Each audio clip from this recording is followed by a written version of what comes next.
গ্রামের নাম শ্যামনগর। এখানে বাস করত করিম নামের এক মাঝি। নদীর ধারে তার ছোট্ট কুঁড়ে ঘর।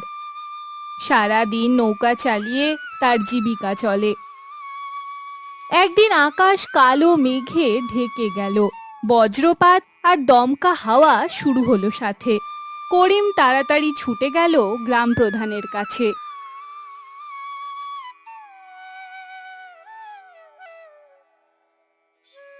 দাদা, নদীর পাড় ভাঙছে। আজ রাতেই বড় ঝড় আসতে পারে। যদি একটু সাহায্য করতে পারতেন আর গ্রামবাসীদের জন্য আশ্রয়ের ব্যবস্থা করতে পারতেন। ঝড় তো প্রতি বছরই আসে, এবারও চলে যাবে। আমি আমার টাকা খরচ করব না। কিন্তু দাদা, যদি বাঁধ ভেঙে যায় তবে গ্রামটা যে ভেসে যাবে।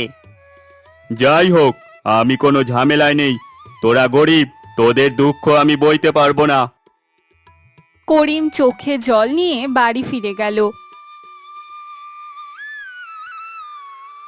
করিমের স্ত্রী রহিমা তখন ঘরে মোমবাতি জ্বালাচ্ছে।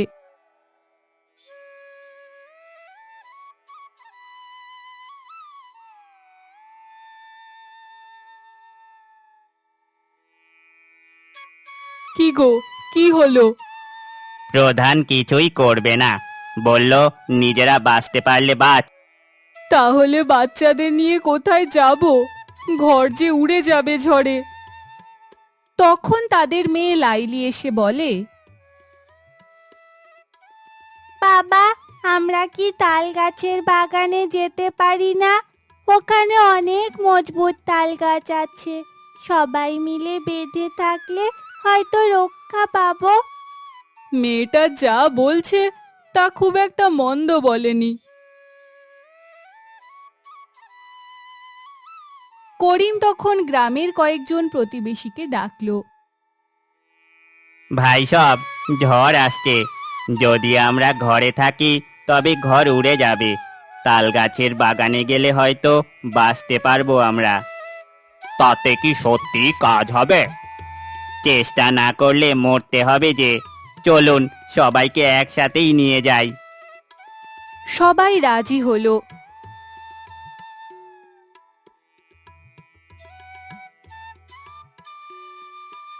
রাত নেমে আসছে, বাতাসের গর্জনও ক্রমশ বাড়ছে।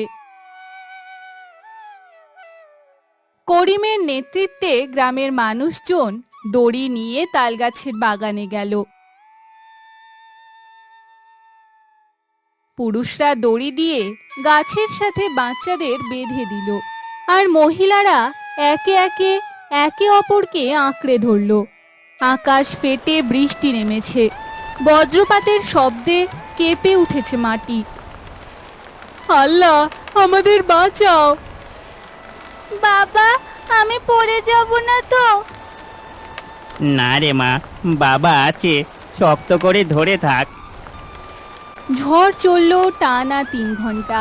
কোথাও ঘর উড়ে গেল, কোথাও গাছ ভেঙে পড়ল, কিন্তু তাল গাছগুলো অটল হয়ে দাঁড়িয়ে রইল।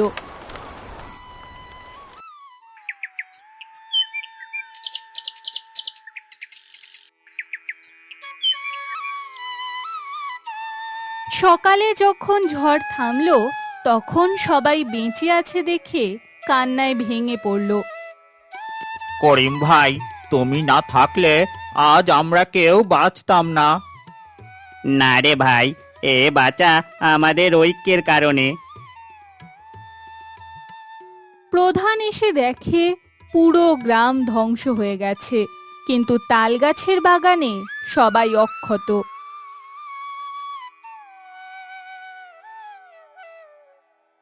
এটা কিভাবে সম্ভব হলো? আমরা একসাথে থেকেছি। প্রাকৃতিক দুর্যোগের সামনে মানুষ যদি মানুষকে আঁকড়ে ধরে তবেই রক্ষা পায়। আমি তোকে উপহাস করেছিলাম, কিন্তু আজ বুঝলাম প্রকৃত বুদ্ধি গরিবের মধ্যেই থাকে। কিছুদিন পর গ্রামের সবাই মিলে নদীর পাড়ে মজবুত বাঁধ দিল। প্রধানও এবার তাদের সাহায্য করলো। গ্রামের নাম হলো তালবাগান। কারণ সেই ঝড়ের রাতে এই তালগাছই তাদের রক্ষা করেছিল। সবাই আনন্দে বলল, ঐক্যের শক্তি কখনো হার মানে না।